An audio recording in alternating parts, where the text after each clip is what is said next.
ci réew mi tàkkusaan gu ne am na waaye le 6 bi dootu fi amati ñu andil Momo Dieng le Cristiano Ronaldo de la musique sénégalaise gâteau bu rëy gâteau cadeau boo xam ne toll na ni 6S gëléem lañ ko andil Momo na da ci yéeg ma ñëw rek taxal Mohamed Wilson borom barrière or ba ca Medina bàyyi Fatah ma Mohamed Wilson borom Mauritaniano maa ngi lay jox kàddu gi di wax noo dundee bés bi. Voilà, je suis là, ça c'est le premier cadeau que vous voyez.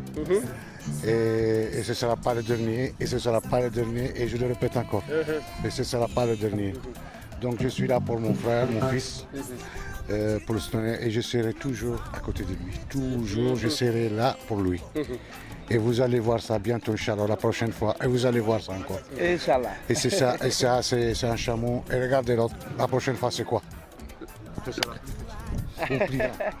dégg ngeen nee na ngeen xool beneen yoon lan mooy Momo Dieng yow sa kàddu yow looy yëg actuellement nii bi nga gisee gëléem gi te nee na bii mooy première fois bi dara ñëwagul na commencé gun sax échauffement la nekk pour l'instant. waaw mais am mbégte lool déplacement bi rek dafa fort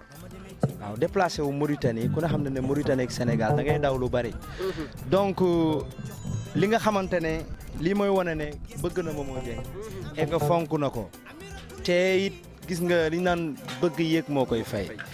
xam ngeen ne li mu def nii jafe na gëlëm nga déplacé ko Mauritanie andi ko Sénégal loolu c'est des millions donc du lu yomb te yemul ak man fii rek lim may defal te kenn du ko yëg moo ëpp donc man aw ma fayam nee naa la parrain Momo Dieng la pour l'éternité sama giiru dund yëpp moom moo ko wax te man loolu gëm naa ko te it firnde na ko